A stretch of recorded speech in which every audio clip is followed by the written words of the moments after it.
Hey guys, tonight we begin with one of the most complex, disciplined, and majestic civilizations in world history, Imperial China. For over 2,000 years, it set standards in science, philosophy, warfare, art, and bureaucracy. But don't romanticize it too quickly. Because as breathtaking as the Forbidden City might seem from afar, if you lived there, your life would have been anything but glamorous. So, before you get comfortable, take a moment to like the video and subscribe, but only if you genuinely enjoy what I do here. And let me know in the comments where you're tuning in from and what time it is for you. It's always fascinating to see who's joining us from around the world. Now, dim the lights, maybe turn on a fan for that soft background hum, and let's ease into tonight's journey together. Welcome to Imperial China, where the moment you exit the womb, society politely hands you a roll, and then nails it shut. Think of the social system like a multi-tiered cake, except you're the stale bottom layer, and the frosting never trickles down. At the very top, the Emperor, also known as the Son of Heaven, which is a lovely title until you realize heaven doesn't take complaints. He rules by the mandate of heaven, meaning as long as the crops grow and rebellions stay quiet, his divine status remains unchallenged. If things go wrong, welp, guess heaven changed its mind. Time for a new dynasty. Beneath him sit the scholar officials, men who spent most of their lives memorizing Confucian texts, quoting philosophy no one asked for, and developing hunched backs from a lifetime of bamboo scrolls and social superiority. They passed the imperial exams, which were essentially the SATs if failing meant dying poor forever. Next are the farmers. Yes, the muddy, sun-scorched, underfed backbone of society. Confucian doctrine actually respected them. They fed the empire, after all. Unfortunately, respect doesn't come with dental care or lunch breaks. Then come artisans, the people who made stuff with their hands. Paper, porcelain, fans, frustration. Useful? Absolutely. Respected? Not so much. But hey, at least they weren't merchants. Ah, merchants. Richer than everyone, trusted by no one. According to Confucian values, making a profit off other people's labour was morally slippery. So you could be dripping in silk and silver, but still be treated like a tax-evading raccoon in a brocade robe. Then we reach the societal basement. Soldiers, servants, butchers, actors, and criminals. Basically anyone you wouldn't want to sit next to at a formal banquet.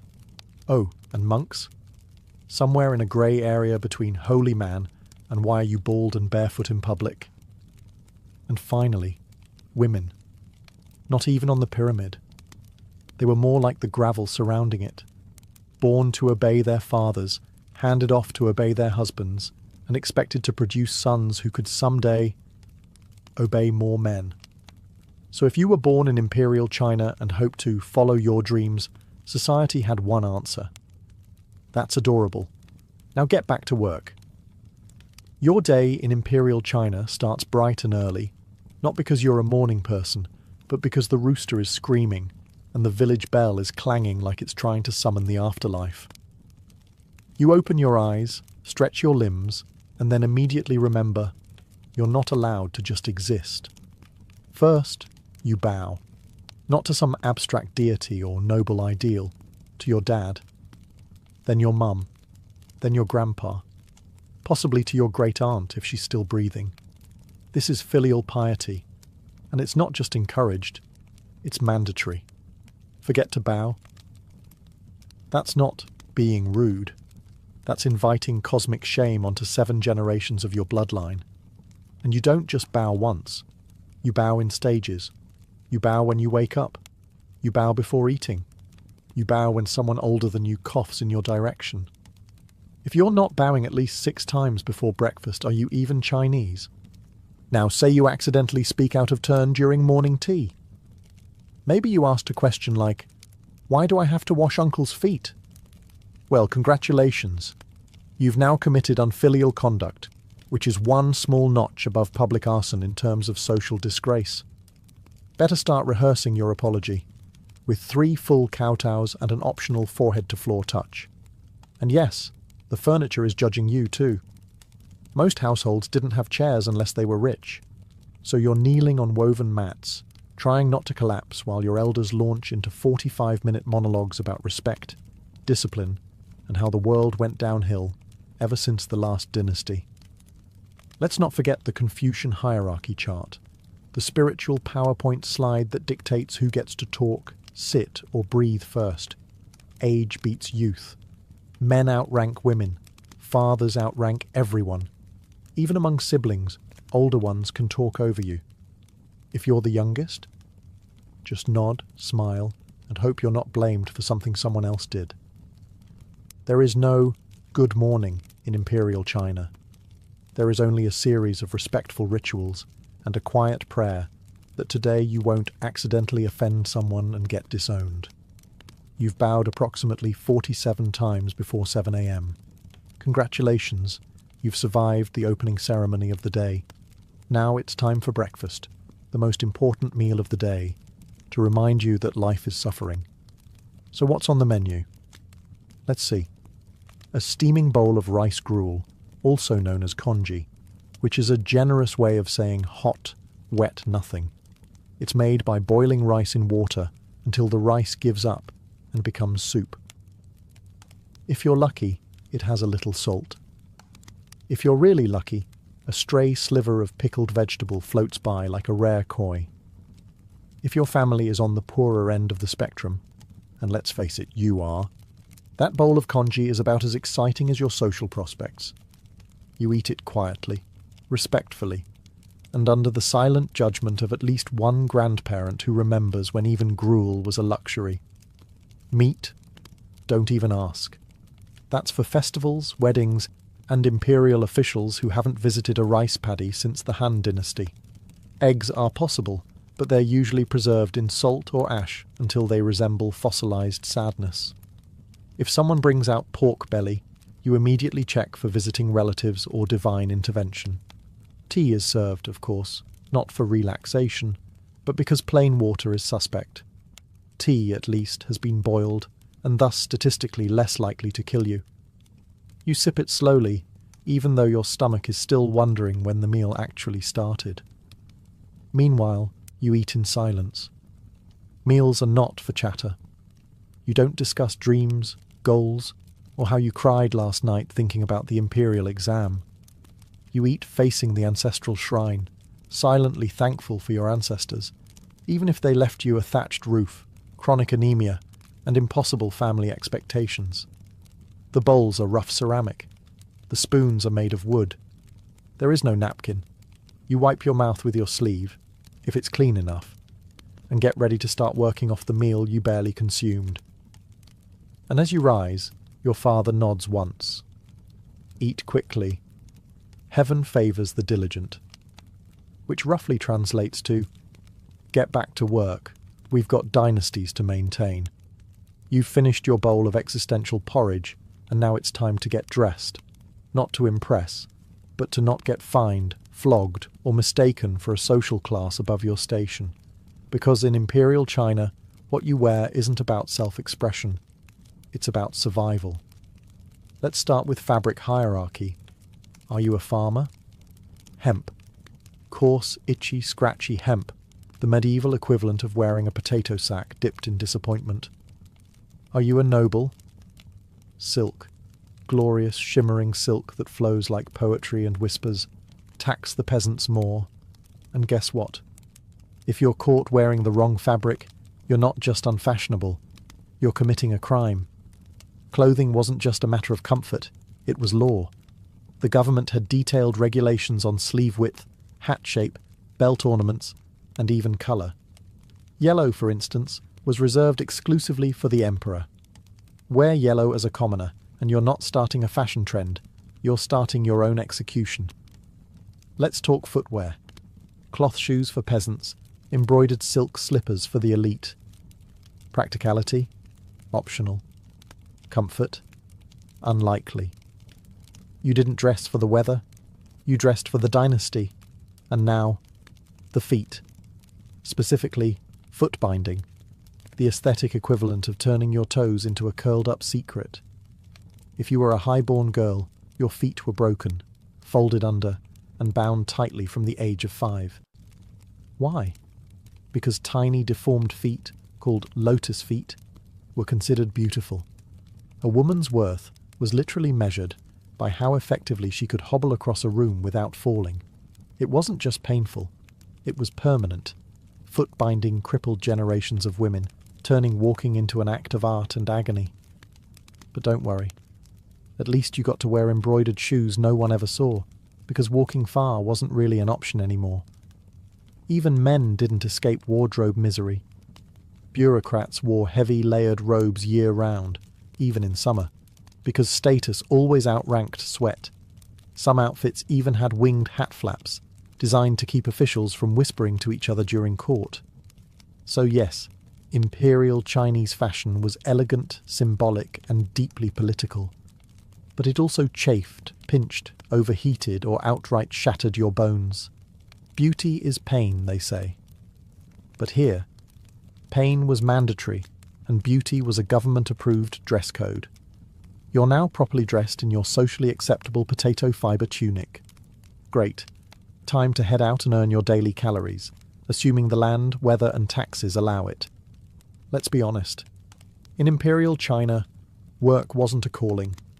It was a never-ending endurance test designed by Confucius and enforced by people who've never touched a shovel in their lives.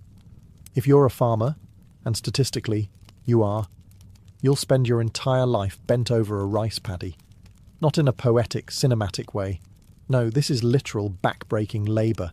You wake up before the sun, plant seedlings knee-deep in muck, swat away mosquitoes the size of small birds, and pray the landlord doesn't increase your grain tax again this year. Rain? You work. Drought? You work harder. Locusts? Work and scream at the sky simultaneously. The tools are basic. A wooden plough if you're lucky, your bare hands if you're not. Your ox is your best friend and your retirement plan. Lose him, and it's just you versus 10 acres of disappointment. Now, let's say you're a woman. Your workload has a sequel. You'll help in the fields and cook, clean, spin thread, weave fabric, raise children, and somehow still be blamed when dinner is late or your husband sneezes wrong. Rest? That's something noble ladies do while debating poetry. Artisans don't have it much better. You spend hours making pottery, paper, or tools by hand, then sell them for barely enough to buy stale tofu. And merchants, technically richer, but socially shamed. You could buy half the village and still be treated like a walking moral failure. Then there's corvée labour, government-mandated service. One day the emperor may need a new road, canal, or tomb. Guess who's helping build it for free with a smile and no shoes? You. Refuse and you're branded a criminal, or worse, a rebel. And at the end of it all, you trudge home, covered in dirt, to a bowl of thin porridge and the quiet satisfaction of not dying today. In Imperial China, work doesn't set you free. It just keeps you too tired to rebel. Ah, the Imperial exam system, the grand gateway to upward mobility. Or, as it's more accurately known, the eternal written torture chamber of China. If you were a man born with a sliver of ambition and a family slightly wealthier than dirt, your life path was clear. Pass the civil service exam, succeed, and you'd become an official. Respected, powerful, with silk robes and actual chairs to sit on. Fail? Back to the rice fields, peasant. Simple? Not even close. These exams were less multiple choice and more memorize the entire Confucian canon word for word and write poetic essays that would make a 1,000-year-old ghost weep. Imagine being judged not just on grammar and meaning, but on whether your handwriting flows like a morally upright river. One smudge, one character out of place, one metaphor too edgy, instant failure. Studying began in early childhood and didn't stop until your hairline did. Boys crammed inside freezing study huts or boiled themselves alive in summer, scribbling out essays until their fingers curled permanently into brush-holding claws. Tutors drilled doctrine into your skull like academic blacksmiths. Your social life? Gone. Your hobbies? Confucius. Your dreams? Still Confucius. The top exam, the Jinshi, was held in the capital. You were locked in a cubicle the size of a coffin with nothing but paper, ink, and soul-crushing anxiety. You brought your own food, blanket and chamber pot. Some examinees fainted, others went mad. A few died, yes, literally died from the pressure, and they weren't even given partial credit. Even if you passed the first round, more exams awaited, district, provincial, national. Years could go by. Decades. Some men tested into their 60s. One guy reportedly took the exam more than 40 times. That's not determination. That's trauma with a calligraphy pen. And if you failed? Social shame. Your family, who sacrificed everything for your education, would be disappointed, and loudly so. Your neighbours would whisper. Your mother might cry. Your father might give you the look. You know the one. The "why weren't you born smarter?" stare. So yes, the exam could lift you to greatness, or break your mind, your body, and your lineage. All for the chance to be overworked, underpaid, and micromanaged by palace eunuchs. Worth it? That's up to Confucius. Feeling dirty yet? Don't worry, you will. Because in Imperial China, personal hygiene wasn't so much a lifestyle as it was a seasonal suggestion. Let's start with the basics. Bathing? It happened, sometimes. Maybe once every few weeks if you were lucky and not freezing to death. In summer, sure. A dip in the river. In winter? You might go a month without a proper wash. And no, there was no lavender-scented soap. Soap, when used, was made from animal fat and ashes, a gritty blend that felt like exfoliating with misery. Public bathhouses did exist, especially in larger cities. But privacy wasn't really a thing. You'd be scrubbing your armpits next to an elderly merchant and a shrieking toddler, while a monk recited hygiene proverbs in the corner. Refreshing. Toothpaste? Try salt, charcoal, or powdered bones. Toothbrushes were made from animal hair tied to bamboo. Effective only if your goal was to mildly disturb your plaque into relocating. Dental hygiene wasn't great, which is probably why most older adults smiled like haunted jack-o'-lanterns. And then there were the parasites. Lice, fleas, bedbugs. These were less pests and more roommates. It didn't matter how rich you were. If you had hair, you had company. Comb shops flourished because everyone needed a lice comb. And if you didn't? You scratched your scalp like you were trying to summon lightning. Clothing wasn't helping. You wore the same outfit for weeks. Washing clothes required hauling water, boiling it, scrubbing by hand, and praying your shirt didn't disintegrate into fibres. Underwear existed, but wasn't a daily requirement, especially for peasants, who often wore none at all. Risky business. And don't forget the toilets. Or actually do, for your own sake. A toilet was typically a hole in the ground, occasionally surrounded by wooden boards if you were fancy. Public latrines, functional in the same way a haunted well is functional. Smelly, crowded, and always one step away from biological disaster. Imperial China had silk, philosophy, poetry, and palaces. But if you wanted a long, hot, private shower, you were about 1,500 years too early. So you've survived the lice, the breakfast disappointment, and the soul-crushing exam prep. But before you even think about complaining to your neighbour, remember, in Imperial China, the law is always watching. And unlike modern surveillance, this one comes with bamboo sticks and very creative punishments.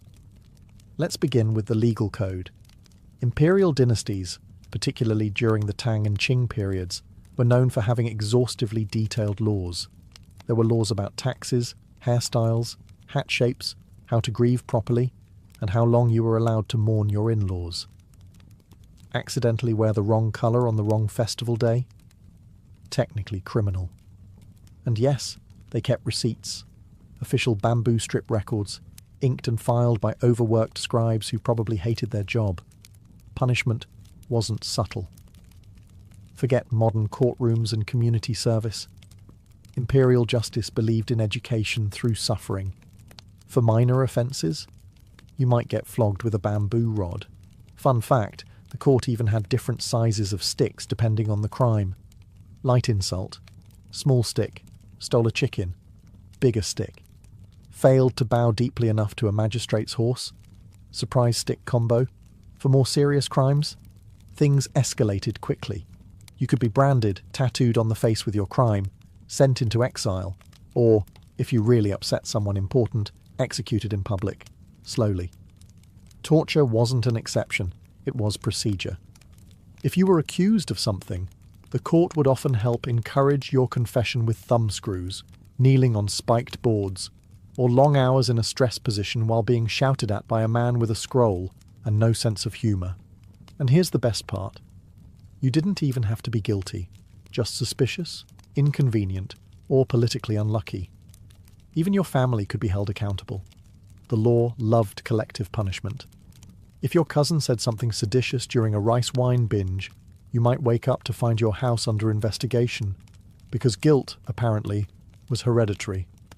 The law was structured. It was advanced. It was terrifying. Justice in Imperial China was less about fairness and more about obedience. The message was clear. Behave. Respect the order. And whatever you do, don't make eye contact with the magistrate's concubine.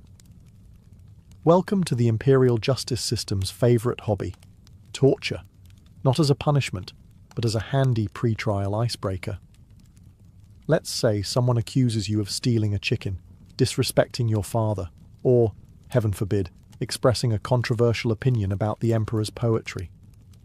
The magistrate doesn't start by asking for your side of the story. No, this is Imperial China. You start by getting tied to a bench while they bring out the confession toolkit. First up, the bamboo rod, used for beating your back, buttocks, or thighs, until you're sorry for crimes you may not even understand. It wasn't random violence. They kept official punishment logs, counting every stroke with bureaucratic precision. 30 lashes for theft, 45 for lying, 1 bonus lash for squirming. Still denying guilt? Time to upgrade. Kneeling on spiked boards was a classic. You kneel on rough wood embedded with stones or glass until your legs give out, or your will does. It's a little like yoga, if yoga were invented by angry civil servants. Then there's the finger crusher. 2 slabs of wood tightened with rope around your fingers. Fun fact, it was called the small tiger bench, which sounds adorable until your bones snap like kindling. It's hard to write a confession with broken fingers, but they didn't really care about penmanship. And yes, this was standard procedure. Torture wasn't seen as morally questionable. It was simply the most efficient way to get the truth, or at least a version of it that matched the official narrative. If you still wouldn't confess, they'd just escalate. Some punishments involved being stretched, whipped, or left tied up in the summer sun while officials took a lunch break. And don't bother screaming, the neighbours are used to it. Now imagine you're innocent. Congratulations. You still get tortured, because a clean confession was needed for proper record keeping. Better to admit to something than risk being labelled uncooperative. Imperial logic at its finest. So next time you complain about modern bureaucracy, remember, at least the DMV doesn't beat you with bamboo until you admit you might have parked improperly in 1372. You may think you're alone, but in Imperial China, someone is always watching. And no, it's not just your judgmental grandmother. The surveillance state wasn't digital. It was human, carefully trained, state-approved, and terrifyingly thorough. It began at the village level, where every town had a local baozhang or village elder who wasn't just there to hand out rice. He was also your friendly neighbourhood informant. Your neighbours? Also spies? Your extended family? Absolutely spies. Your servant who claims to be illiterate and deaf? Definitely a spy. People were incentivized to report suspicious behaviour, and suspicious could mean anything from hoarding too much grain to coughing during a tribute speech. Even staying too quiet could raise eyebrows. What are you hiding, citizen? In the cities, you had a sophisticated network of yamen runners, scribes, and magistrate assistants whose job was to investigate crimes, deliver messages, and casually observe everything you did. Every dynasty had its own version of this machine, but the goal remained the same. Keep the peace by peeking through every available crack. Especially fond of surveillance were the eunuchs in the imperial palace. Those castrated courtiers who couldn't father children but absolutely could start coups. Many controlled their own secret police forces, operated spy rings, and whispered in the ears of emperors. Some eunuchs wielded more power than ministers, simply by knowing who said what to whom and when. And don't even try complaining about the system. Criticizing the emperor, even indirectly, like saying, "The sun looks a little tired today," could be interpreted as slander. Poets learned to master the art of subtlety. Everyone else just mastered the art of shutting up. What's worse, the government often published lists of executed criminals as a warning, complete with names and crimes. It was like an ancient Facebook feed, but with more beheadings. So if you had a rebellious thought, you kept it to yourself. If you had a rebellious cousin, you turned him in. And if someone smiled too wide while asking about your political opinions, that was your cue to fake a cough and run. Because in Imperial China, the walls had ears. And so did the trees, the neighbours, and probably your rice bowl. In Imperial China, marriage was not about falling in love under the cherry blossoms. It was about duty, negotiation, and dowries so heavy they could break your ox cart's axle. Love? That was for poems, not people. Let's start with the basics. Marriages were arranged, always. Parents decided your fate while you were still learning how to hold chopsticks. If your family had status, they'd hire a matchmaker, a professional snoop who compared horoscopes, family records, and whether your future spouse's ancestors had ever done anything embarrassing 5 dynasties ago. If everything aligned, congratulations, you're engaged, to someone you've probably never met. Physical attraction, personality, shared interests, irrelevant. Compatibility was measured in birth charts and tax records. For women, marriage wasn't an exciting new chapter. It was a polite kidnapping with ceremonial robes. You left your family forever, changed your surname, and moved into your husband's home, where you were now expected to serve not only him, but his parents, his grandparents, and whatever cranky uncle happened to be living in the guest room. The dowry system meant your family had to send money, goods, or land with you. The more, the better. Think of it as ancient China's version of "thanks for taking her off our hands." In return, the groom's family might give betrothal gifts, but don't get too excited. Sometimes that meant silks and jewellery. Other times, a slightly nicer chicken. Once married, your job was clear. Produce male heirs, obey your in-laws, and never, ever talk back. A wife was expected to be modest, silent, and hard-working, the holy trinity of Confucian womanhood. If you were too loud, too opinionated, or, heaven forbid, barren, you might get replaced, legally, with a concubine. Speaking of which, yes, concubinage was a thing. Men could take multiple concubines, especially if they were rich. Women. One man, one shot at survival. Divorce? Rare. Social suicide.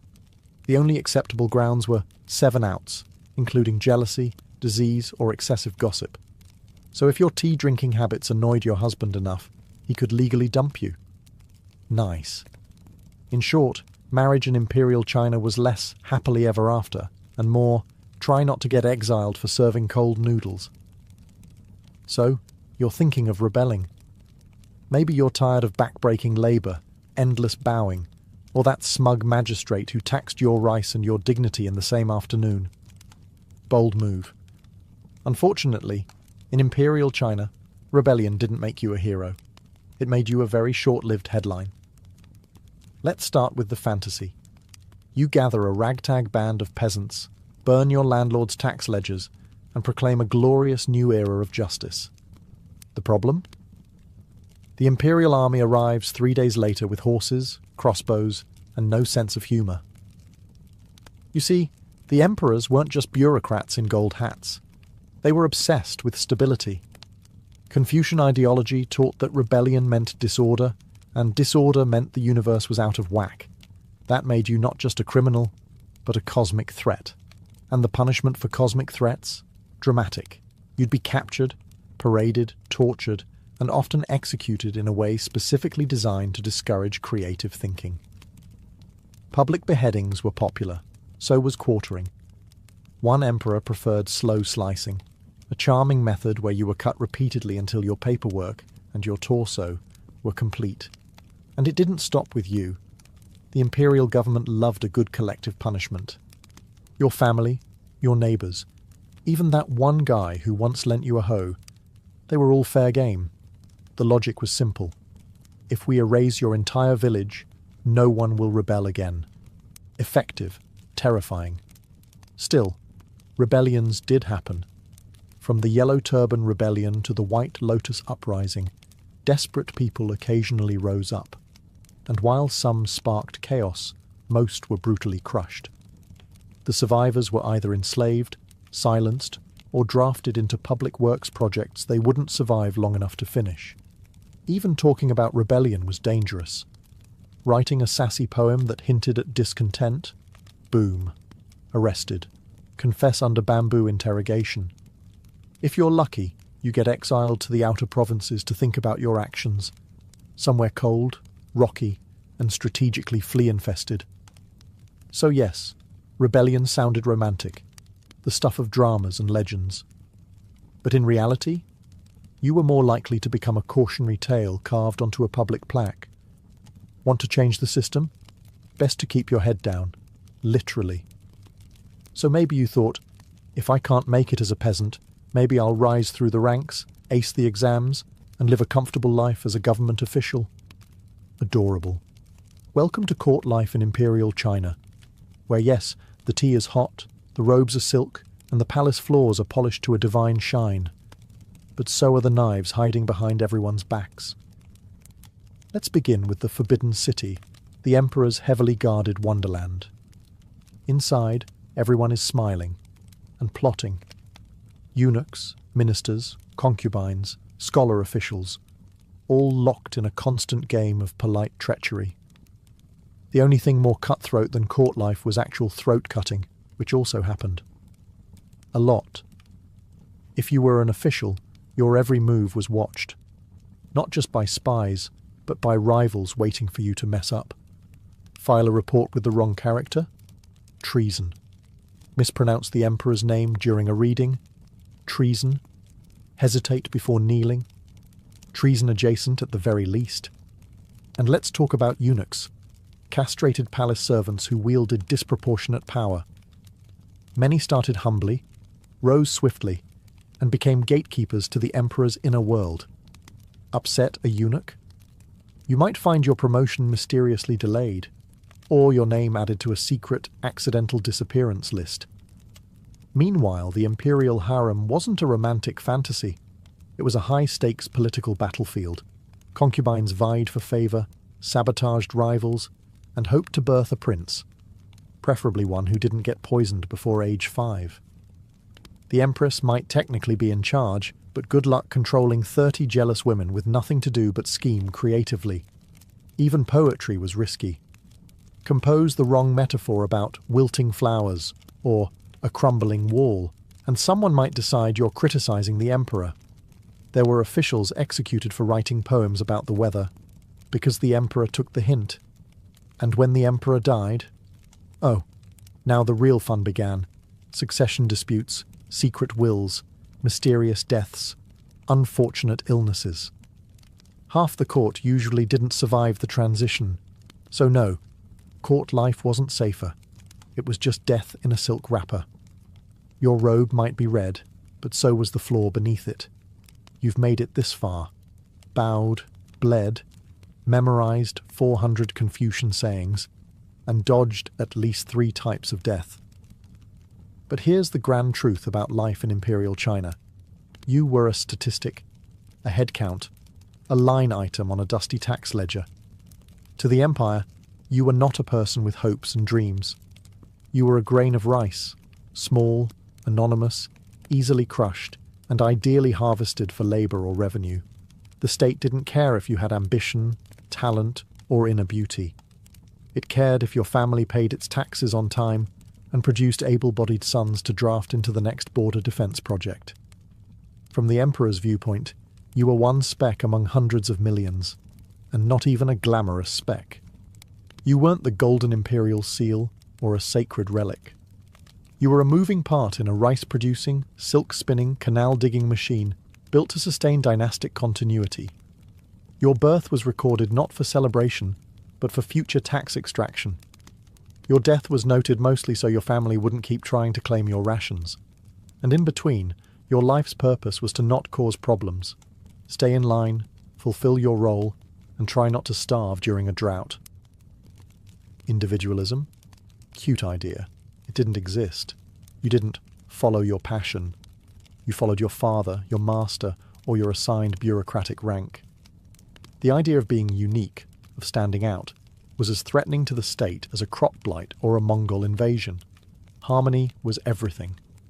Even your emotions were expected to be in line with your social status. Feeling sad as a peasant? Acceptable? Feeling inspired? Sit down. The census didn't ask what your favourite poem was. It asked if your roof leaked and whether you owned a pig. Even your body belonged to the system. Drafted for public works, you might be sent to build a canal you'd never benefit from, or guard a wall you'd never see finished. Die along the way? No problem. There were always more grains where you came from. In Imperial China you mattered, but only as long as you could be counted, taxed, or buried quietly.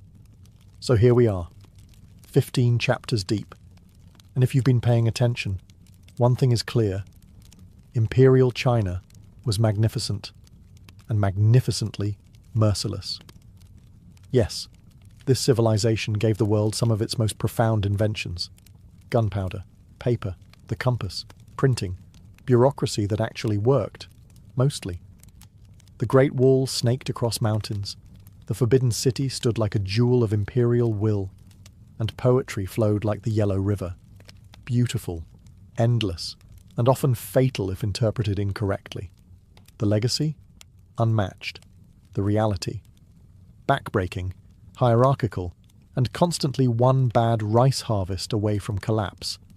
For every elegant brushstroke recorded in a scholar's diary, there were 10,000 peasants ankle-deep in mud, wondering whether this year's tax grain would leave anything left to eat.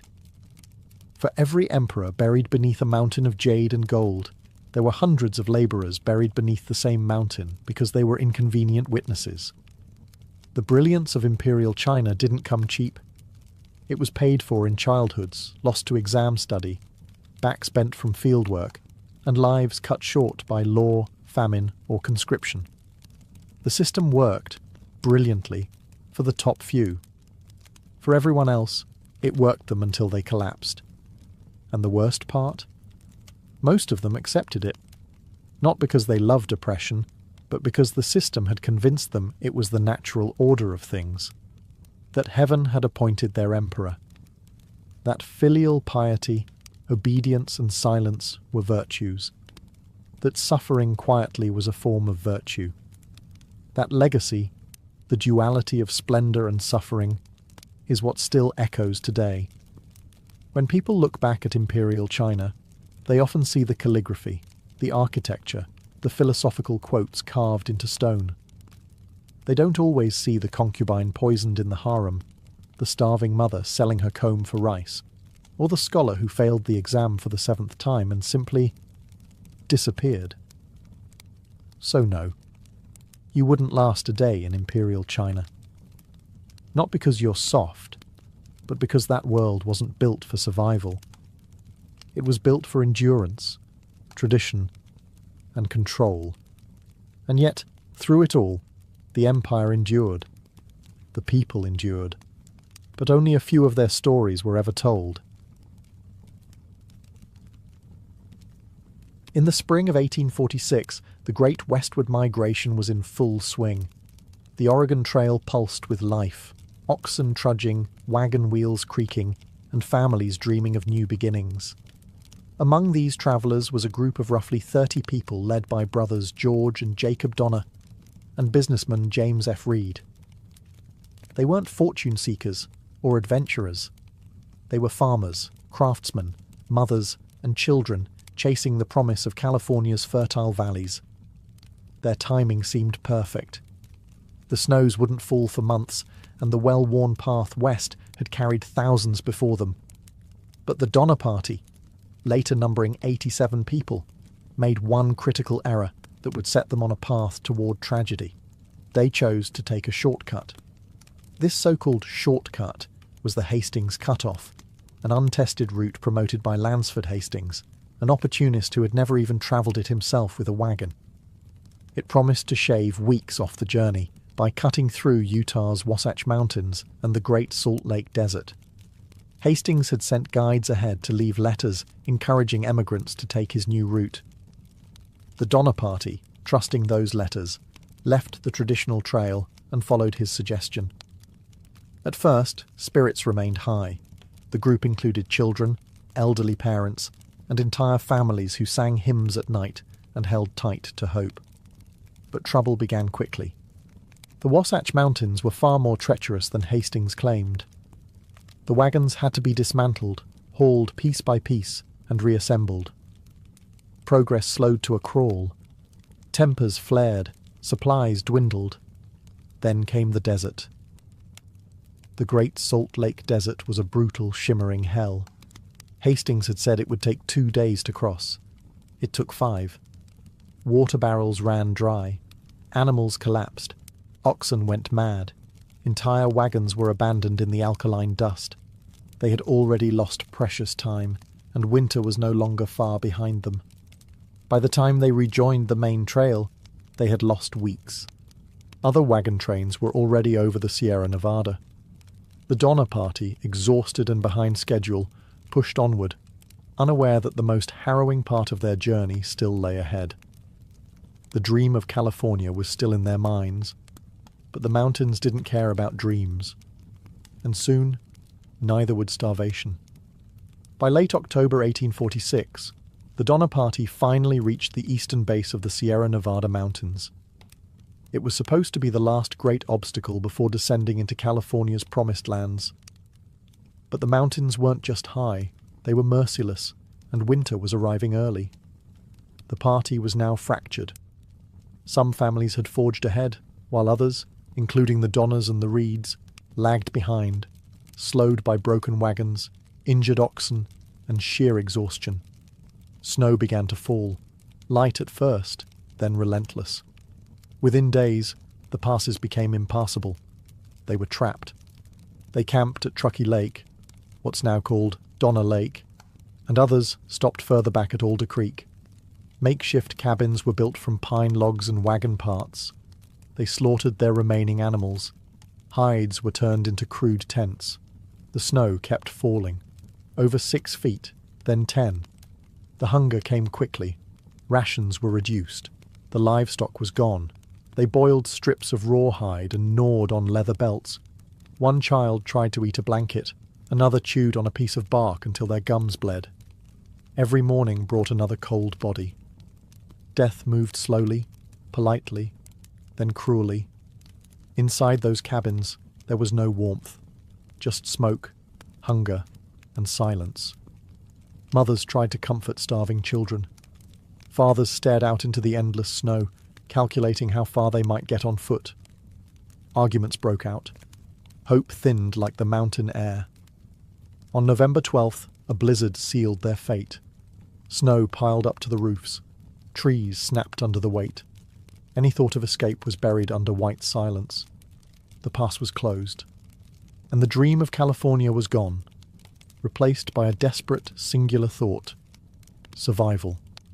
By mid-December, with no rescue in sight, 15 of the strongest members formed what would be called the Forlorn Hope Party. 10 men and 5 women strapped crude snowshoes to their feet and attempted to cross the mountains on foot, carrying meagre rations and the unbearable burden of what might come next. Behind them, dozens remained at camp, starving, dying, and waiting in a frozen purgatory. And for the Forlorn Hope, the question wasn't if they would survive. It was, who would die first, and who would eat them? On December 16th, 1846, 15 desperate souls stepped into the snow and vanished into history. They were dubbed the Forlorn Hope, not by the newspapers, but by their fellow emigrants who watched them go, knowing full well what the word forlorn meant: lost, hopeless, doomed. Each member carried only what they could: scraps of dried oxhide, flint, a rifle, and shredded blankets. They built crude snowshoes, hoping to stay above the deep drifts, but it barely worked. The snow was powdery and endless. They slogged for miles each day, slowed by exhaustion and the icy grip of high-altitude wilderness. Within days, they were lost. The food ran out almost immediately. They had miscalculated the distance. A squirrel was caught, a pine cone boiled, and then a man collapsed. Franklin Graves, the oldest in the group. His daughters sobbed as he died in the snow. There was nothing they could do. And then, one by one, others began to fall. Antonio, the Mexican teamster. Patrick Dolan, raving and delirious. Lemuel Murphy, just 13. Death came not as a storm, but as a slow hush. It was silent, white, inescapable. Then came the moment. The line crossed in desperation and cold logic. The survivors carved meat from their fallen companions. They wept, prayed, vomited, and ate again. It wasn't savagery. It was calculus. Starve or live. Sarah Graves, just 19, later recalled the first taste. She never spoke of it again. William Foster, gaunt and silent, kept his thoughts to himself. Mary Ann Graves held her sister's hand and whispered that it didn't matter what they had to do, so long as they got home. By the time they stumbled out of the mountains weeks later, only 7 had survived. 5 women and 2 men. Their eyes were sunken, their cheeks frostbitten, their mouths silent. But they brought something far more powerful than supplies or maps. They brought news. There were dozens still alive, trapped at Donner Lake, starving, freezing, waiting, and they needed help, now. California, which had largely ignored the Donner mess, suddenly woke up. The horror was too great. The shame too large. Rescue parties were organized, but by the time they arrived, the snow had grown even deeper, and in the cabins by the lake, what they would find was beyond imagining. The first rescue party arrived at Donner Lake in February 1847, 2 months after the Forlorn Hope emerged from the mountains. What they found wasn't a camp. It was a graveyard. Cabins were half buried in snow, doors frozen shut. Inside, people sat motionless, too weak to stand, their eyes glazed over from starvation. Children lay beside their dead parents. Frozen bodies were stacked like firewood, and the smell, thick, sickly, unforgettable, spoke of what had happened when the meat ran out. Some tried to speak, others simply stared. Of the 87 who had started the journey, nearly half were dead, and those still breathing were barely human anymore. Gaunt, skeletal figures wrapped in filthy hides, whispering prayers to an indifferent sky. The rescuers had brought supplies, flour, dried meat, blankets, but not enough to save everyone. There was no way to carry dozens through snowdrifts taller than wagons. They had to make impossible decisions. Children were chosen first, the smallest, the lightest. Those with the greatest chance of surviving the trek back down the mountains. Parents stayed behind, watching silently as strangers carried away their children, unsure if they'd ever see them again. Over the next 2 months, 3 more rescue missions followed. Each had to battle whiteouts, avalanches, and terrain that had swallowed the Donner Party whole. With every return trip, the rescuers brought fewer supplies and found fewer survivors, and darker stories. The truth began to leak out, not just of starvation, but of cannibalism. Of how, in the worst nights, when all was lost, some survivors had fed on the dead. Some even whispered that others had killed to feed. The names were kept quiet, the rumours louder than the facts. Some were judged, others pitied. Most were simply too traumatised to speak. James Reed, who had been banished early in the journey for killing a man in self-defence, returned as a rescuer. Against all odds, he found his wife and children still alive. George Donner, however, lay dying at Alder Creek, his arm gangrenous. His wife, Tamsin, refused to leave him. She stayed behind when the others left and never made it out. When the final survivors reached California in April 1847, the ordeal was over. But the scars, emotional, cultural, and historical, were just beginning to form. News of the Donner Party's ordeal spread east like wildfire, twisting with each retelling, growing darker, more grotesque. Newspapers couldn't get enough of it. America, gripped by manifest destiny fever, was suddenly staring at its shadow. The story was too irresistible. Pioneers chasing paradise, turned cannibals in the snow. Some headlines called it the cannibal horror of the Sierra. Others accused survivors of murder. It wasn't just scandal, it was a national reckoning. The westward expansion had always been sold as glorious, godly, and inevitable. But now it was stained with the image of starving settlers roasting human flesh over pinewood fires. Journalists fixated on every ghastly detail. Who ate whom? Who died nobly? And who took too long to die? Sarah Graves, one of the survivors, was hounded for interviews. So was Mary Murphy, who lost almost her entire family. Survivors were caught between fame and shame, praised for surviving, yet judged for how they did it. James Reed, once a disgraced exile, returned to San Jose a changed man, haunted but vindicated. His leadership during the rescue missions earned him public sympathy, and he spent much of his later life trying to protect the reputations of the survivors. But even he couldn't silence the whispers. Tamsin Donner became a tragic symbol, a devoted wife who stayed behind with her dying husband, refusing rescue more than once. When she finally tried to leave with a group of men, she never made it. Her fate was murky. Some said she died of cold. Others suggested she had been killed and eaten by the very men she trusted. The government, for its part, said little. California was on the brink of becoming US territory, and the last thing officials wanted was to tarnish the dream of westward expansion. The incident was brushed aside as an unfortunate tragedy, an anomaly. No inquiry, no formal investigation.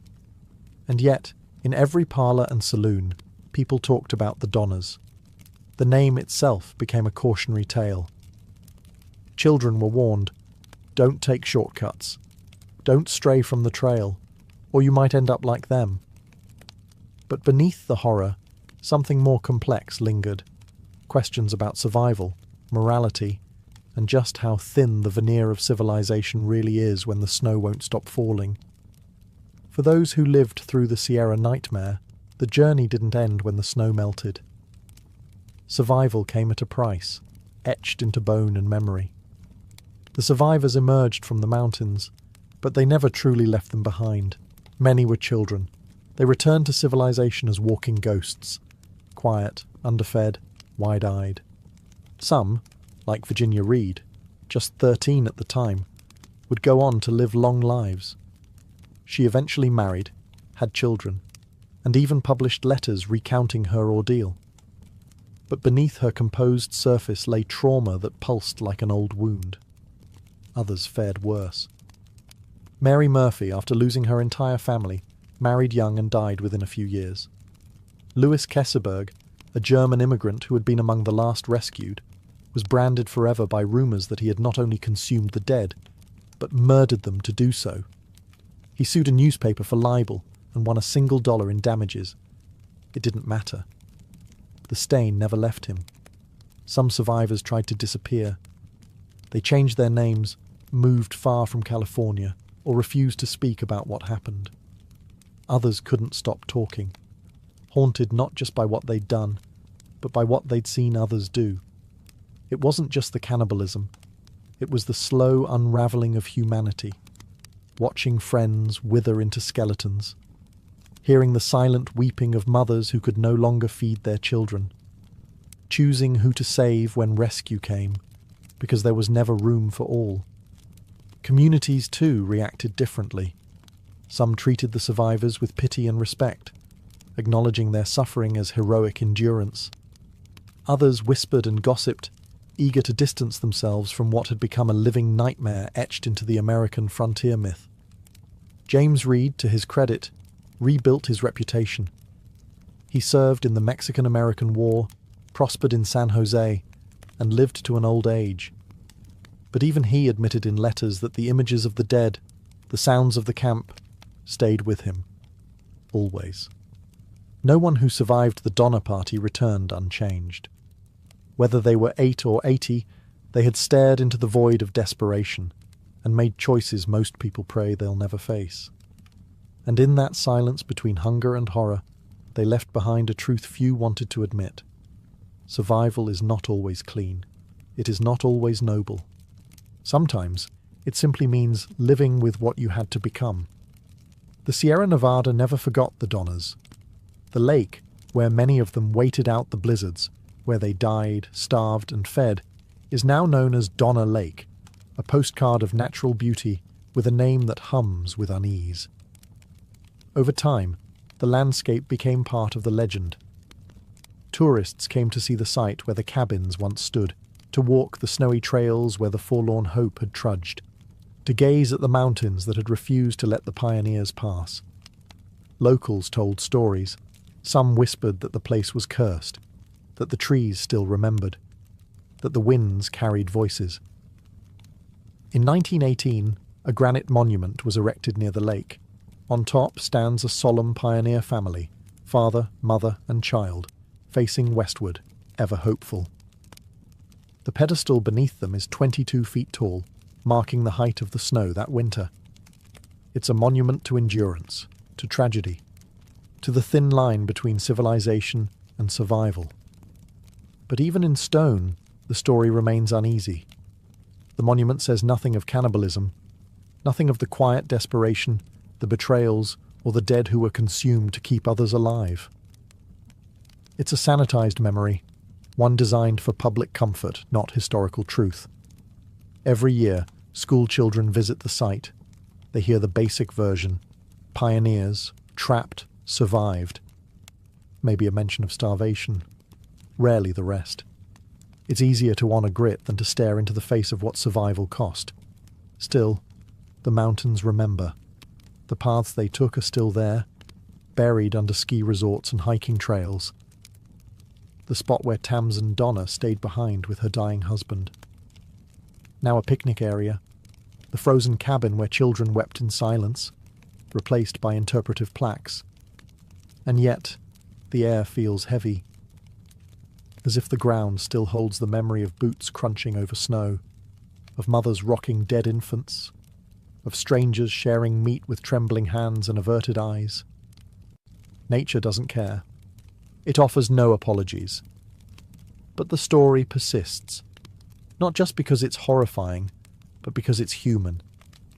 The Donner Party wasn't just about failure or cannibalism. It was about how far people will go to protect their families, to cling to hope, to choose life, even in its most terrible form. And in the silence of the mountains, that choice still echoes.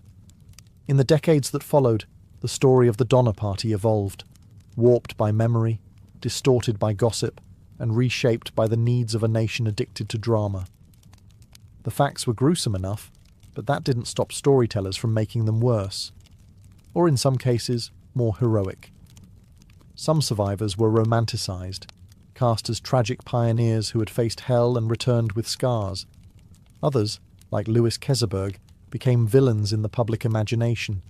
He was accused of hoarding food, of murdering Tamsin Donner, of enjoying what he had to do to survive. None of these accusations were proven. But truth, in the age of printing presses and dime novels, was never the priority. The public loved extremes. They didn't want nuance. They wanted either martyrs or monsters. This made life after survival difficult. Every interview, every newspaper sketch, every fictional retelling reopened wounds. Some survivors tried to set the record straight.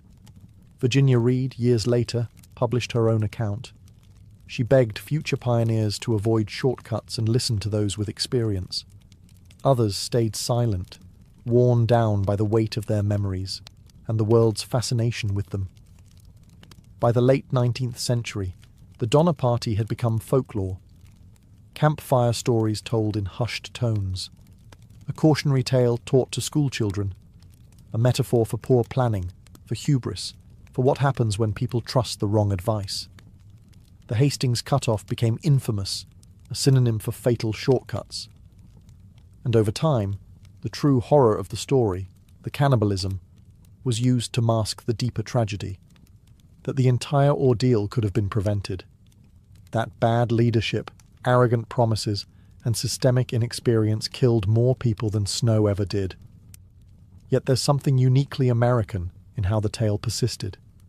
It's not just a story of failure, it's a story of obsession, with movement, with reinvention, with the fantasy of taming nature and destiny. The Donner Party was a mirror, reflecting not just desperation, but the myth of westward perfection cracking under its own weight. The truth is, there were no heroes, no villains, just humans, making impossible choices. And while the snow melted and time marched forward, the question never truly faded.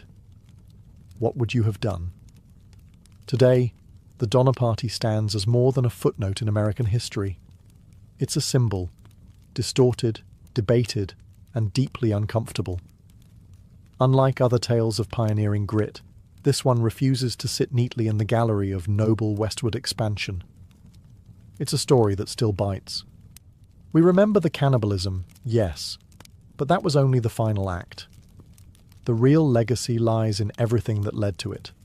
The illusion of shortcuts, the fatal power of poor leadership, the faith placed in maps drawn by dreamers instead of realists.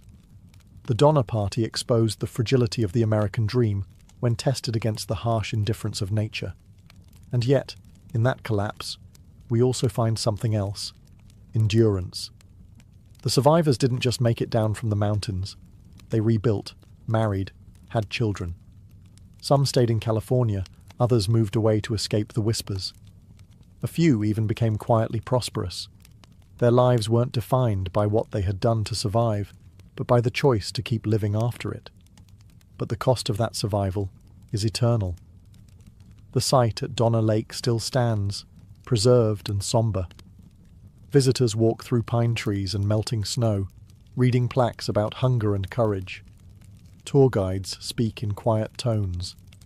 Historians argue over the details. Writers still can't leave the story alone. Because the Donner Party asks questions that history usually avoids. What happens when every option left is the one you swore you'd never choose? What happens when the dream of paradise turns into a snowy tomb? And if survival is all that's left, does it still matter how you achieve it? There are no satisfying answers, just echoes, and bones buried beneath the snow. In the end, the Donner Party reminds us that human strength is not measured in glory, but in resolve. Not in conquest, but in the brutal, terrible choice to keep breathing, even when every comfort, law, and illusion of civilization has been stripped away. So we remember them, not just for what they did, but for what they endured. Not as legends or cautionary tales, but as people, terrified, determined, flawed, and human. And in the Sierra winds, their story still whispers through the trees, forever frozen in time, forever unfinished. Wu Zhao was not born into royalty. She was born into something far more dangerous, ambition wrapped in silk. The year was 624 CE, and the Tang dynasty was still young, glowing with promise and poetry. Her father was a timber merchant, wealthy enough to provide his daughters with rare privileges, tutors, books, and the radical idea that a girl's mind could be just as sharp as any boy's sword. From an early age, Wu Zhao was different. While her peers learned embroidery and how to pour tea with humility, Wu studied politics, history, and literature. She was fascinated by strategy and stories of imperial rule. She didn't just read about powerful men, she imagined herself among them. By the time she turned 14, her beauty, wit, and education caught the attention of Emperor Taizong himself. she was summoned to the Imperial palace and became one of the emperor's many concubines. At first glance, it might have seemed like a dead end. After all, she was ranked fairly low, a mere talented lady among dozens. But Wu had no intention of fading into the background. Even in a palace overflowing with silks and whispers, she stood out. She memorized the emperor's routines, his likes, his moods. She learned the art of silence, of knowing when to speak and when to vanish behind a curtain. But most importantly, she watched. She watched how power was wielded, and more importantly, how it was lost. And when Emperor Taizong fell ill, Wu Zhao didn't panic. She planned. Upon his death, she should have been sent to a Buddhist convent, her life effectively over. But fate, or more accurately, Wu's cunning, had other plans. She had already caught the eye of the emperor's son, Li Ji, the future Emperor Gaozong, and he hadn't forgotten her. What followed was the first in a long string of quiet revolutions. Wu Zhao wasn't just a concubine anymore. She was a student of power, and soon she'd be its master. The girl once hidden behind a palace screen would become the woman who ruled from the dragon throne. But her rise had only just begun, and the empire was not ready for what was coming. When Emperor Taizong died in 649 CE, palace protocol dictated Wu Zhao's next step with chilling clarity. She was to be sent to a convent and live out her days shaved-headed and silent. Most former concubines accepted this fate with quiet resignation. Wu Zhao, however, was not most. Before Taizong's death, she had already begun a subtle and dangerous entanglement with his son, Li Ji, the new Emperor Gaozong.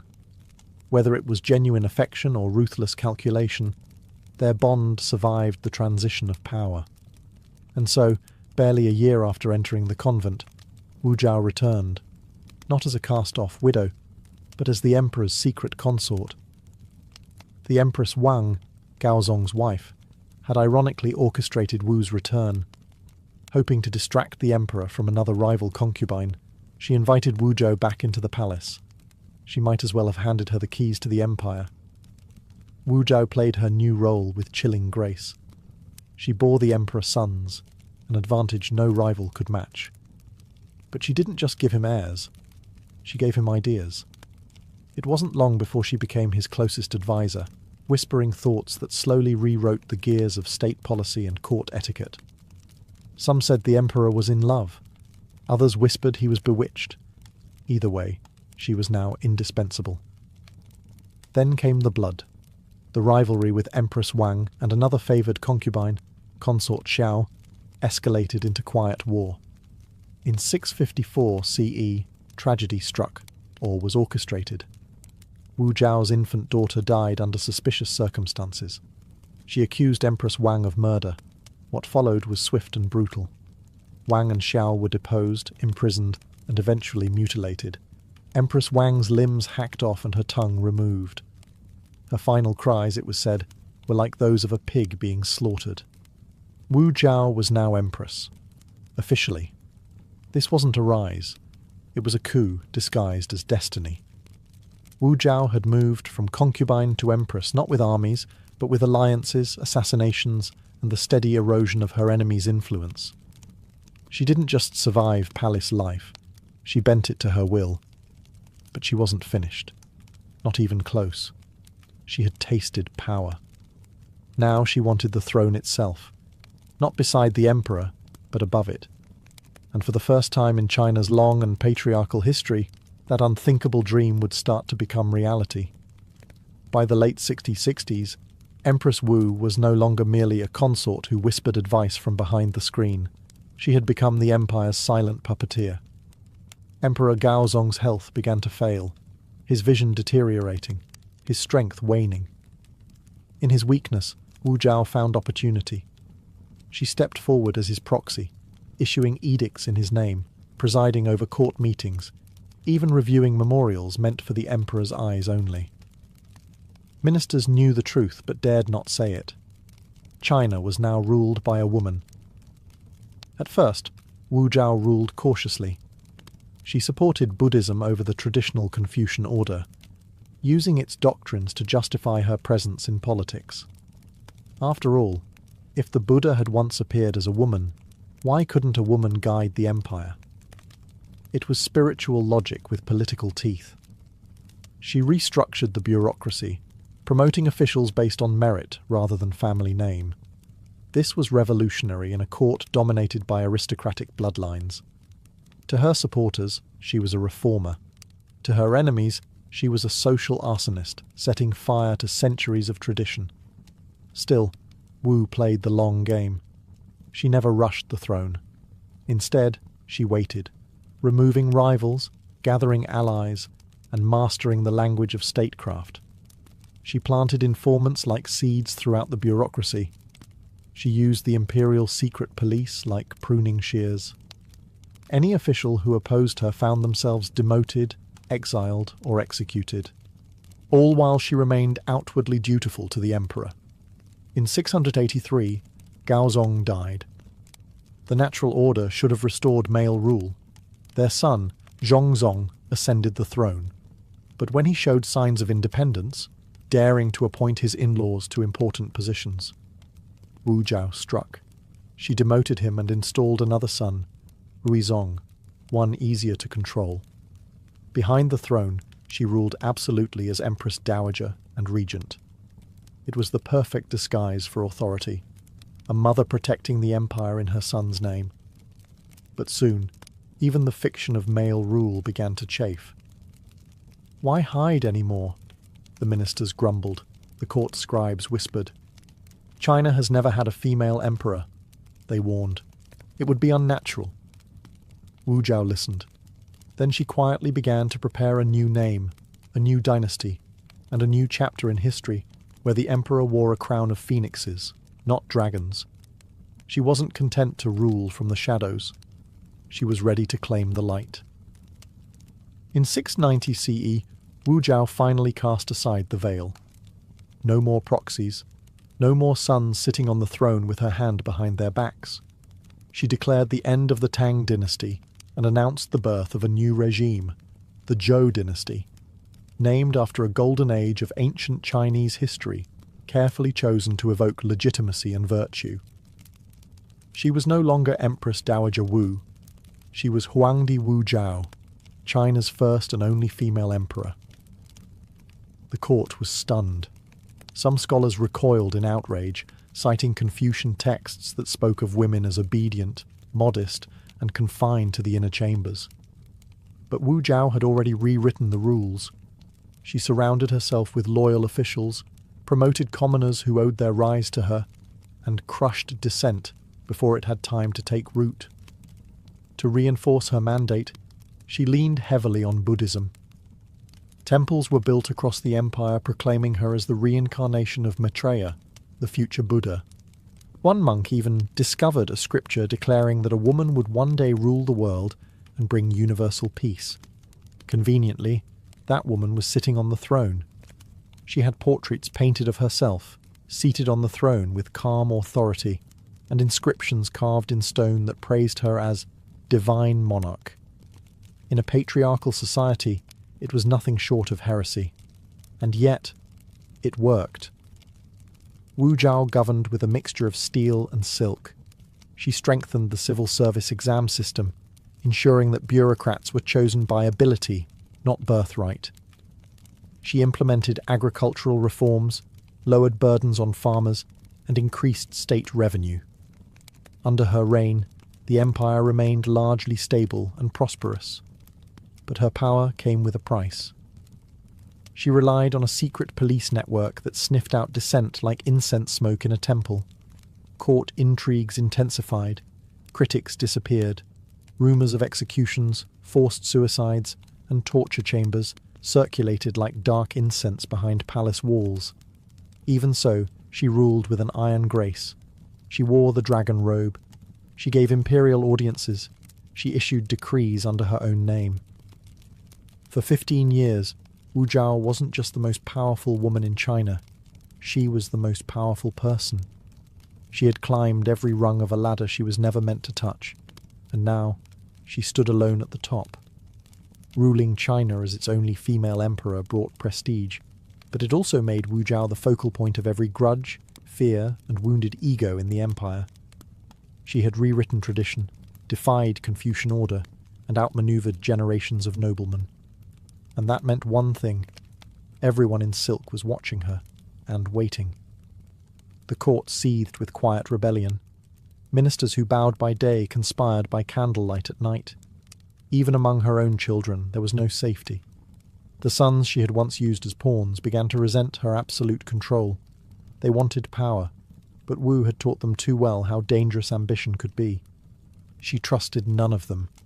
To survive, Wu Zhao didn't just govern. She played a relentless game of psychological chess. Suspected conspirators were removed under vague charges. Trials were swift, confessions often forced, and executions public. Her enemies painted her as bloodthirsty, but in truth, she was surgical. This wasn't madness. It was method. She created new ranks within the bureaucracy, titles that seemed grand but carried little power. It was her way of rewarding loyalty without handing over real control. She also elevated the status of women at court, placing female relatives and trusted concubines into positions that would have been unthinkable a generation before. Yet as the years wore on, her reliance on a few key figures began to cast shadows on her legacy. Two favourites in particular, the Zhang brothers, rose from court entertainers to political insiders. Handsome, charming, and decades younger, they quickly earned favour, and with it, influence. To her critics, this was scandalous. The emperor, once known for her piercing intellect and ruthless command, was now seen as a lonely woman clinging to youth through the company of fawning courtiers. Whispers of corruption and decadence began to spread. But those whispers couldn't erase her accomplishments.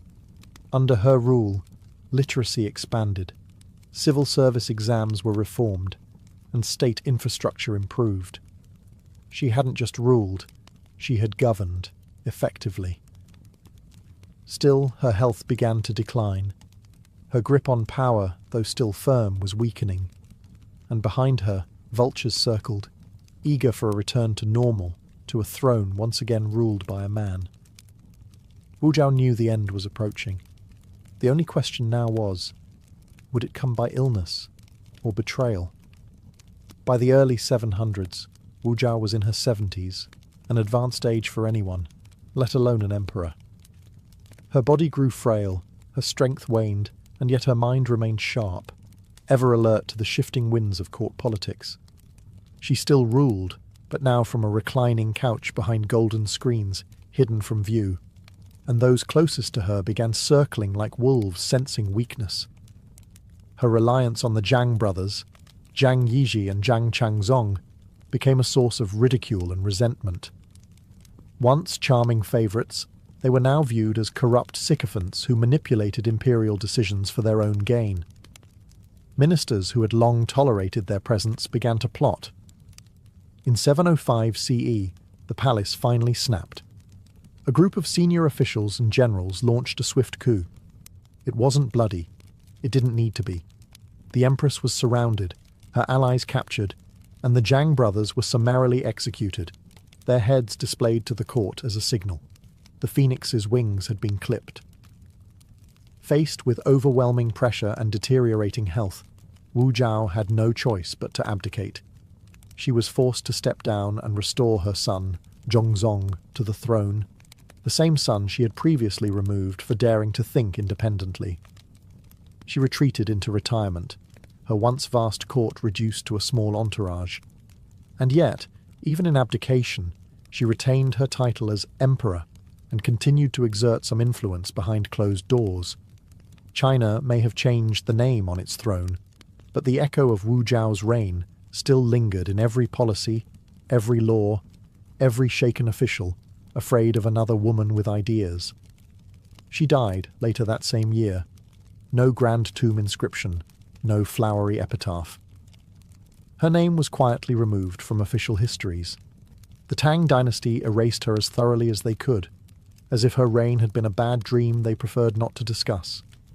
But history, like Wu Zhao herself, is difficult to silence. For decades afterward, poets and scholars argued about her. Was she a usurper or a visionary? A tyrant or a reformer? A murderer or a saviour of the state? What is certain is this: she broke every rule the empire tried to write for her. And for 15 years, she didn't just defy history, she became it. After her death in 705 CE, the Tang court moved swiftly to erase Wu Zhao's unprecedented reign. Official histories were rewritten. Her reforms were attributed to her male successors. Her name, carved into records and temples, was scratched out, replaced with safer, more familiar male names. Yet despite the state's efforts, Wu Zhao refused to vanish. The people remembered her. Scholars couldn't ignore her. Foreign emissaries continued to speak of the female emperor who once ruled the greatest empire on earth. And in a strange twist of fate, it was the very scholars and historians tasked with minimizing her legacy who ensured its survival. You can erase a name, but not a reign that shaped a generation. Her accomplishments were undeniable. She had elevated Buddhism to new prominence, making it a central pillar of imperial legitimacy. She had restructured the civil service, making exams more meritocratic and reducing aristocratic nepotism. She had defended the empire's borders, launched successful military campaigns, and kept internal rebellion largely in check, an achievement most male rulers could only hope for. And for women, Wu Zhao's reign was a brief, radiant constellation in a dark sky of subjugation. She appointed women to key positions, funded female education, and offered unprecedented access to the levers of power. Her rule became a mythic precedent, proof that a woman could not only survive the palace but dominate it. Still, her legacy is tangled. Later Confucian historians painted her as a monster in makeup, a femme fatale who seduced her way to power and bathed her court in blood. Stories of her cruelty were exaggerated, her lovers multiplied, her ruthlessness elevated to near-demonic proportions. It was easier to villainize her than to admit she had outperformed many of her male predecessors. But modern historians have begun to balance the scales. Today, Wu Zhao is recognized not just as a powerful woman, but as one of the most effective rulers in Chinese history, male or female. Her reign, complex and contradictory, remains a masterclass in statecraft, political survival, and ideological manipulation. She ruled in a time that said she should be silent. She conquered a system built to crush her. And in the ashes of her erasure, her name still burns, quiet, powerful, and unforgettable. To understand Wu Zhao's reign is to understand the China she shaped, not just through edicts and executions, but through culture, ideology, and identity. Her rule wasn't just a political anomaly, it was a civilizational pivot point. For one, she redefined what it meant to be imperial. Traditional emperors surrounded themselves with Confucian scholars and war generals. Wu Zhao, in contrast, built her court around Buddhist monks, scholars from humble backgrounds, and fiercely loyal officials who owed their careers to her vision of meritocracy. This fundamentally altered the power structure of the Tang dynasty. Under Wu Zhao, the civil service exams became more inclusive and rigorous. This empowered scholars from poorer, non-noble families, a dramatic shift away from the aristocratic monopolies that had dominated since the Han dynasty. In doing so, she laid the groundwork for a more dynamic, educated bureaucracy that would endure long after her death. Culturally, she sparked a golden age of Buddhist art and architecture. Temples, pagodas, and colossal statues were erected in her name and image. At Longmen Grottoes, a massive statue of Vairocana Buddha bears unmistakable features resembling Wu herself. Regal, calm, and all-seeing. These were not just religious offerings, they were political monuments. Each structure whispered the same radical message. A woman could embody cosmic order. She also changed the language of rulership. Wu Zhao introduced dozens of new Chinese characters into official use, some to express abstract virtues, others designed specifically to glorify her rule. Most of these characters vanished after her reign, but the audacity of crafting a new script to describe a new regime speaks volumes about her vision. Perhaps most revolutionary was her manipulation of gender roles. By portraying herself as both mother and sovereign, she fused the intimate and the imperial. She didn't challenge masculinity directly. She absorbed it into her persona. She was at once the nurturing protector and the ruthless enforcer, the dragon and the phoenix, the emperor and the empress. Her empire was not perfect. Dissent was punished harshly. Trust was a rare currency. But it functioned, evolved, and expanded under her. And that, despite centuries of resistance to her legacy, cannot be denied. Wu Zhao didn't just rule the Tang dynasty, she remodeled it. Wu Zhao died over 1,300 years ago, and yet the echo of her reign still ripples through China's cultural memory. A haunting melody of brilliance, brutality, and bold defiance. While her name was once scraped from stone and banished from official annals, time has a way of unearthing what history tries to bury. In the centuries that followed, she became a paradox. In popular folklore, she was portrayed as everything from a cruel seductress to a divine ruler. Opera troupes dramatized her life, sometimes portraying her as a tragic heroine, sometimes as a ruthless tyrant. She was demonized, sanctified, misunderstood, and yet never forgotten. No woman in Chinese history has ever matched her climb or her crown. Others held power as dowagers or regents, but none ever declared themselves emperor.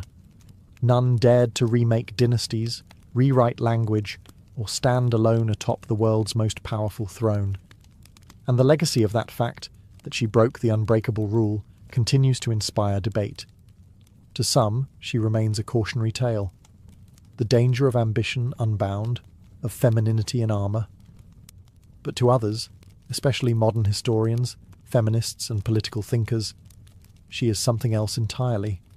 A symbol of resilience, a case study in raw political genius, a monument to the cost and consequence of leading when you were never meant to. Even today, Wu Zhao is more than a historical figure. She's a mirror. In her rise, you see the gears of systemic injustice turning, and in her reign, the moment they were jammed. She didn't just defy expectations, she obliterated them. And yet, she also paid the price of greatness. Her legacy remains clouded by moral ambiguity. She used fear as much as fairness. Her enemies died not just in disgrace, but sometimes without trial, their voices lost to history. Her compassion was selective, her justice strategic. She was not a saint, but she was never trying to be. Wu Zhao ruled not to be liked, but to survive, and in surviving, she made history. And so she remains, the woman emperor who rose from the shadows of concubinage, who walked into a world that said no and answered with a throne. In a land of dragons, she crowned herself the phoenix. And in that flame, she burned her name into eternity. In the ancient world, a road wasn't just a convenience, it was a declaration of power. The moment a ruler ordered a road to be carved through forest, desert, or mountain, it wasn't about ease of travel, it was about control. Roads were empire in motion. Unlike rivers or oceans which nature dictated, roads were human impositions. They cut through geography, tethered distant outposts to capitals, and reminded everyone, from merchant to rebel, that civilization had reach. A good road meant troops could move fast, taxes could be collected efficiently, and goods from the frontier could be brought to the heart of the empire. The earliest known roads go back to Mesopotamia, around 4000 BCE.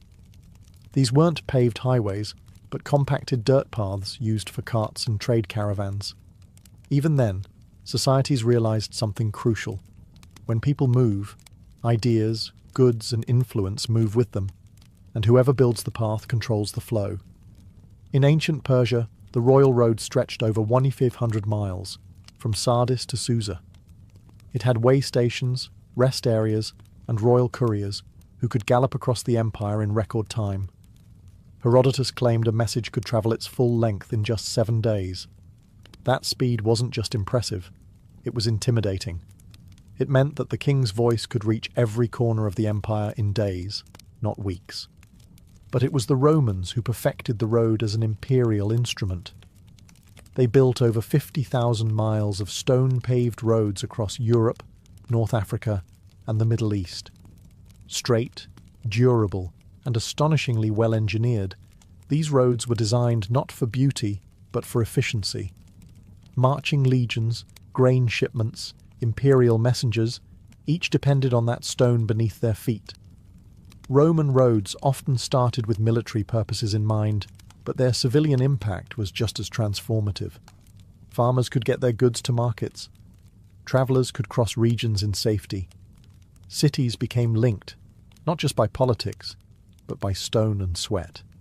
In every civilization that mattered, the road was never just about transportation. It was about transformation. Because to build a road was to reshape the land, and with it, reshape the power that ruled it.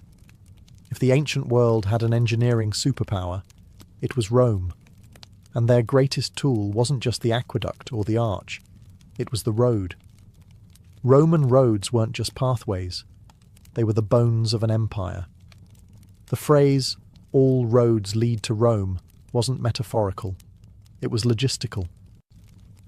The Romans built over 50,000 miles of roads, stone-laid, expertly drained, and arrow-straight. They connected Britain to Egypt, the Rhine to the Danube, and every strategic military outpost in between. These roads made the empire feel smaller, faster, and more manageable. Roman engineers followed a formula. First, they chose a route, not necessarily the easiest, but often the straightest. Then came surveying, using tools like the groma for right angles and distance. Once the path was set, they began excavation. A Roman road was built in layers, like a cake of conquest. The bottom layer, statumen, was made of large stones. Above that came rudus, a mix of crushed stone and lime. Next was nucleus, a layer of compacted sand or gravel. Finally, the summum dorsum, a paved top of interlocking stone slabs, often crowned in the centre for water runoff. The result was a road that could withstand centuries of weather, hooves and sandals. Some are still in use today, but engineering was only half the story. Roman roads came with infrastructure, mile markers, rest stops, and way stations called mansiones where officials and messengers could rest and resupply. The cursus publicus, Rome's courier system, used these roads to move messages across the empire at astonishing speed, nearly 50 miles a day in some cases. And the roads moved more than mail. They moved legions. A rebellion in Gaul, a skirmish in Judea. Roman troops could march hundreds of miles faster than any enemy expected. Roads became an extension of Rome's military muscle, silent, solid, and always advancing. But with soldiers came settlers, and with settlers came cities. Roads encouraged trade, migration, and the spread of Roman law, language, and architecture.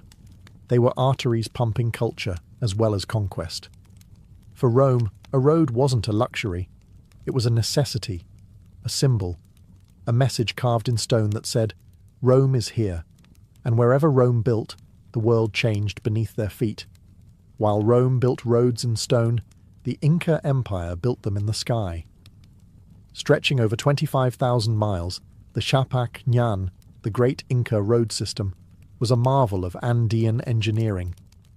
It tied together one of the most challenging landscapes on Earth, connecting deserts, jungles, and mountains that soared past 13,000 feet. And the Inca did it all without the wheel, without draft animals beyond the llama, and without metal tools in the European sense. This wasn't just a road system, it was the spine of an empire. At the heart of it all was Cusco, the Inca capital. Radiating out like spokes on a sunwheel, the roads linked provincial centres, military outposts, agricultural hubs, and sacred sites. The most famous stretch is the Inca Trail, which winds its way to Machu Picchu, but that was just one thread in a vast imperial web. The roads varied in size and construction. In the lowlands, they were wide and paved with stone. In the high mountains, they were narrow paths cut into cliffs, sometimes no more than a foot wide. Where rivers ran, The Incas built rope suspension bridges using woven grass, strong enough to support travelers and caravans of llamas. These bridges had to be remade yearly, a community ritual that still survives in parts of Peru today. There were no wheeled carts. All transport was by foot or by llama. But the Incas had something even more efficient: chasqui, relay runners. These messengers sprinted between tambos or rest stations built every few miles. Messages, food, and even fresh fish from the coast could reach the emperor in Cusco within days. This system allowed the empire to function with astonishing speed, despite having no written script. But the roads were also spiritual.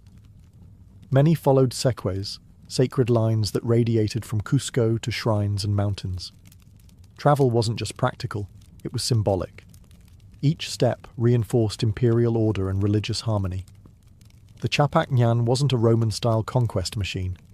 It was a tether, a way to hold a vertical empire together.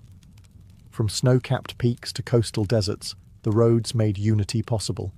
And though much of it is gone today, some stretches still endure, stones fitted without mortar, still carrying footsteps after 500 years.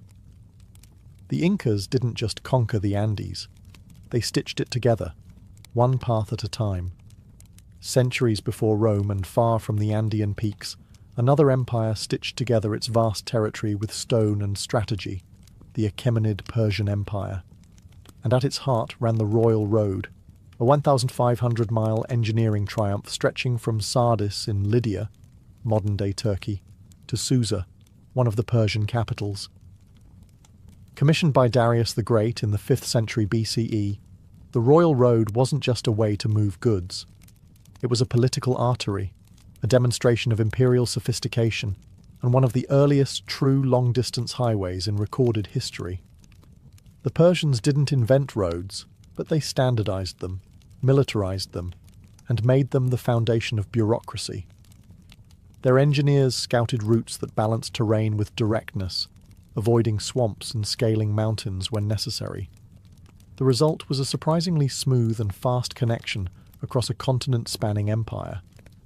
Herodotus wrote that royal messengers could cross the entire royal road in 7 days, a journey that would have taken a regular traveller about 90 days. How?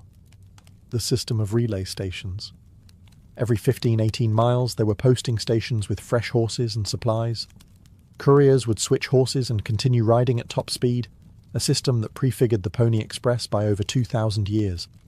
But these roads weren't only for messengers. Merchants, military units, diplomats and tax collectors used them constantly. The Royal Road helped knit together a multi-ethnic empire that included Greeks, Medes, Egyptians, Babylonians and more. It made possible something extraordinary in the ancient world: central oversight of distant provinces. Road guards ensured safety, and caravanserais provided shelter and provisions.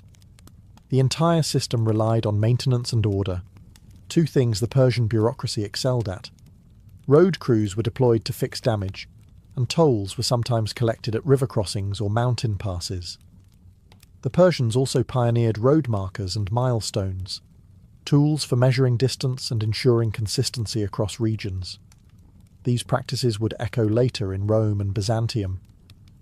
The Royal Road didn't survive the fall of Persia intact, but its influence lingered. Alexander the Great used it to invade the empire. The Romans later expanded upon the concept. Even today, modern highways follow parts of its ancient route. It proved one powerful idea: an empire isn't ruled by sword alone. It's ruled by the speed of a message and the strength of the road it travels.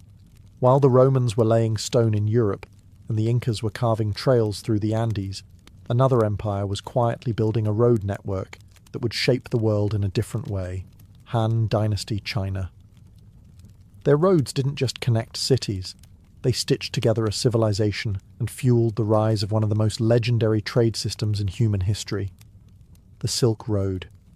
Under the Han Dynasty, especially during the reign of Emperor Wu, r. 141–87 BCE, roads became a tool for expansion and control.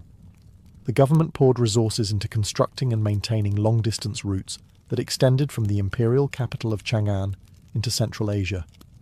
These roads weren't just for merchants, they were vital military and administrative arteries. Unlike Roman roads, Han roads weren't uniformly stone-paved. Many were hard-packed dirt or gravel, occasionally reinforced with planks in muddy regions or stone slabs in high-traffic areas. But what they lacked in uniform engineering, they made up for in scale and organisation. The postal relay system, known as the Yichuan, was remarkably advanced. Stations were placed at regular intervals, complete with fresh horses and accommodations for government messengers. This allowed imperial decrees and tax records to travel across thousands of miles with surprising speed. These roads supported not just governance but diplomacy and trade. Envoys like Zhang Qian, who journeyed westward into Central Asia, opened up contact with cultures as far as Persia and India. Silk, jade, paper and spices flowed outward. In return, China received horses, glassware, and new agricultural ideas. Security was essential. The Han invested heavily in maintaining military garrisons along the routes, especially near the Gansu corridor, a narrow, wind-swept strip of land that acted as a gateway between China and the West. Watchtowers, beacon mounds, and walled settlements dotted the road, creating a lattice of imperial presence. Culturally, the road system enabled the spread of Confucianism, Buddhism, and administrative practices across diverse regions. Travellers, monks, soldiers, and merchants moved ideas along with goods, shaping a unified identity that would last long beyond the Han. Han roads weren't built to impress. They were built to endure. And while many vanished beneath later cities or were reclaimed by dust and desert, their legacy remained. Because through these roads, China didn't just defend its borders. It opened a door to the world. The ancient Greeks are rarely celebrated for their roads. They didn't build grand highways like the Romans or stretch vast networks like the Persians. But what they did build, though more modest in scale, reveals how roads could shape not only commerce and war, but culture, religion, and identity. Greece's rugged, mountainous terrain made road building difficult and expensive. So instead of imperial highways, the Greeks developed a patchwork of stone-paved local routes, often connecting city-states rather than unifying a vast empire. These roads followed natural terrain and were typically narrow, just wide enough for pack animals or chariots. Yet despite their simplicity, they played a crucial role in the Greek world. One of the most famous routes was the sacred way from Athens to Eleusis, used during the Eleusinian Mysteries, religious festivals dedicated to Demeter and Persephone. Each year, thousands of initiates walked this road in a grand procession, chanting hymns and carrying offerings. For them, the road was not just a path, it was a rite of passage, a journey from the world of the living into mystery and transformation. Another iconic route was the Pan-Hellenic Road leading to Delphi, the home of the Oracle of Apollo. Pilgrims, kings, and philosophers alike took this winding road through mountains and valleys to consult the oracle. Along the way were treasuries, shrines, and inscribed stones, forming a spiritual journey as much as a physical one. But Greek roads weren't only sacred. They were used by soldiers, philosophers, and traders. Think of Xenophon's Anabasis, describing the long retreat of Greek mercenaries through Persia, a brutal, road-bound odyssey. Or imagine Socrates, who often walked from the Agora to the Academy or the Lyceum to teach under the open sky, his feet tracing worn paths of dialogue and debate. What set Greek roads apart wasn't their engineering, it was their integration into daily life. They weren't built by emperors to display dominance.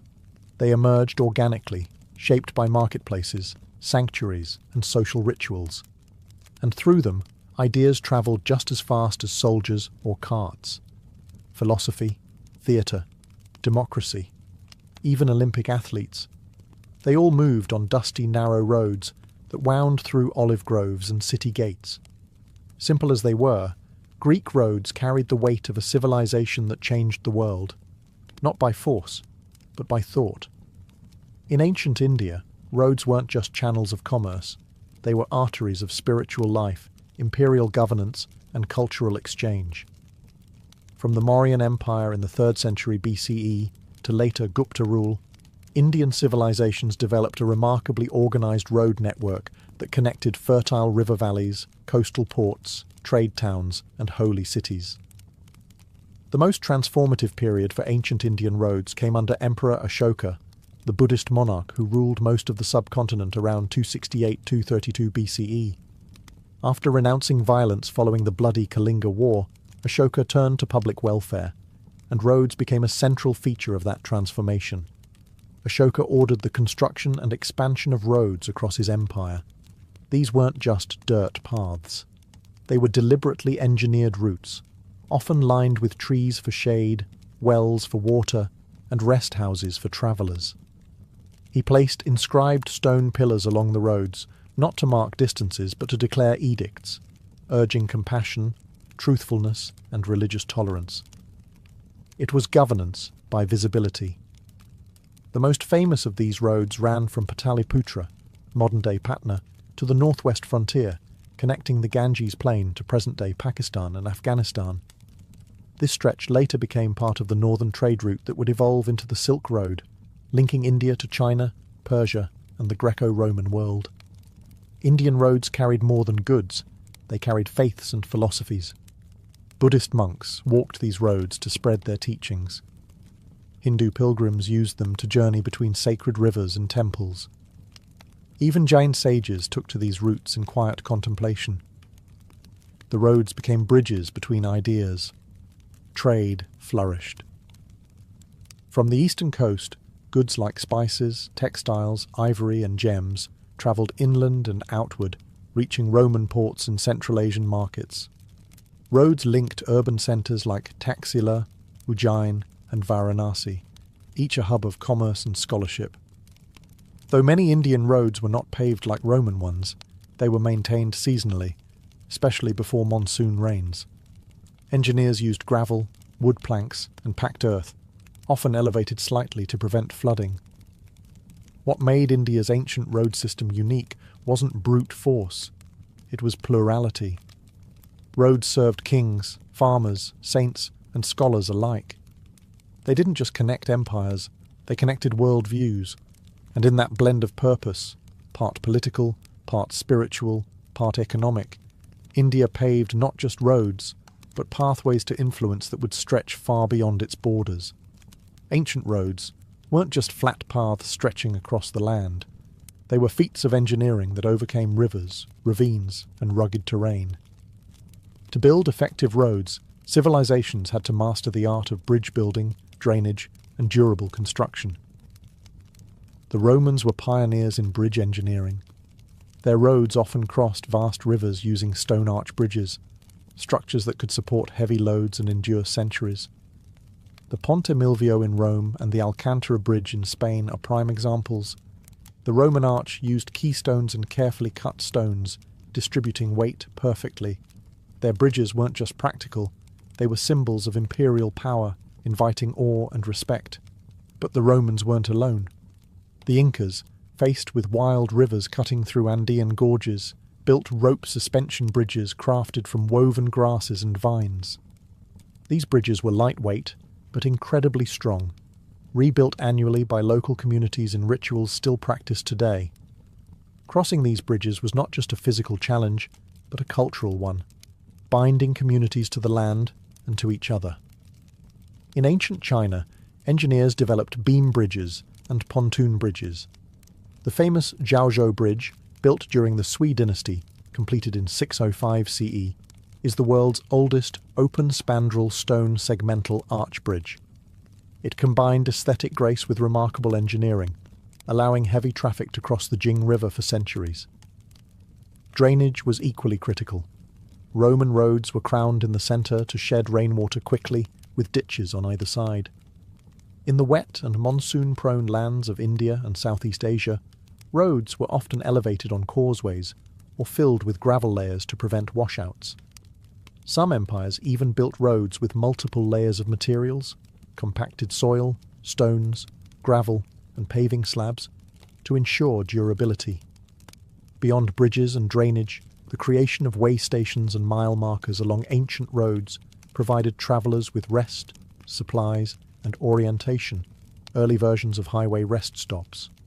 These engineering achievements didn't just facilitate movement, they shaped economies, warfare, and culture.